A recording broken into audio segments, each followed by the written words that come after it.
Olha só, a gente vai falar agora de um dos assuntos que causou bastante polêmica essa semana. Aliás, foi talvez a maior polêmica da semana, a decisão do Superior Tribunal Federal, aliás, do Supremo Tribunal Federal, que descriminalizou a maconha, o porte da maconha, e gerou aí grande polêmica, como eu disse. E policiais hoje se levantaram também para comentar o assunto e alertaram que essa medida pode incentivar o tráfico fragmentado nas ruas. O que seria isso? Seria a venda de pequenas porções. Vamos acompanhar.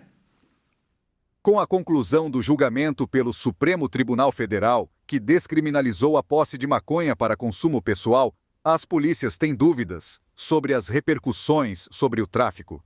Eles se preocupam sobre os efeitos para a atividade policial cotidiana. Para policiais militares e civis, o critério de fixação de 40 gramas como limite para o porte, sem consequências criminais, poderia ser usada para o serviço de delivery, já que o portador poderia alegar objetivo de consumo pessoal. E se o policial não tiver mais elementos, essa pessoa não será tratada como criminosa.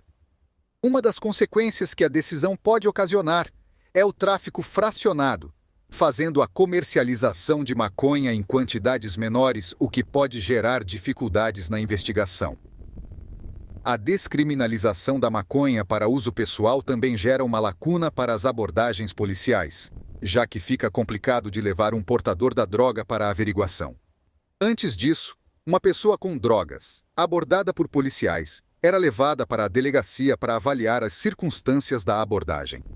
Além disso, um levantamento do IPEA demonstra que 37% dos processos criminais somam flagrantes de até 40 gramas de maconha. Por isso, especialistas dizem que ainda é cedo para estimar a redução de ocupação de presídios por conta de pequenas quantidades de entorpecente. Como eu disse, um assunto que causou muita polêmica e que, ao mesmo tempo, interessa, para muitas famílias que nos assistem. Por isso, nós vamos comentar também com o nosso convidado.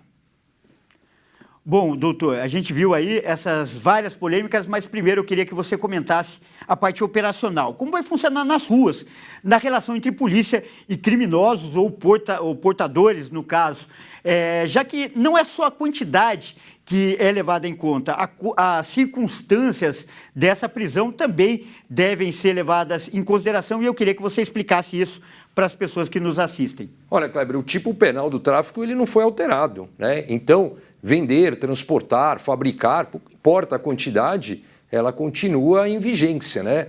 O que mudou a questão é você tirar da criminalização do usuário para o que eles chamam de um ato ilícito, um ato administrativo. Então, o tráfico continua, está vendendo, não importa a quantidade. É um comércio ilegal, de um entorpecente, de uma droga ilegal, continua sendo o tráfico. Isso não muda, mas é claro, há muita polêmica, né? Se tivesse ficado 11-0 no Supremo Tribunal Federal, mas se tivesse ficado 10-1, já não era unânime. 8-3, eu entendo que dá muita margem para discussão e foi o tema da semana.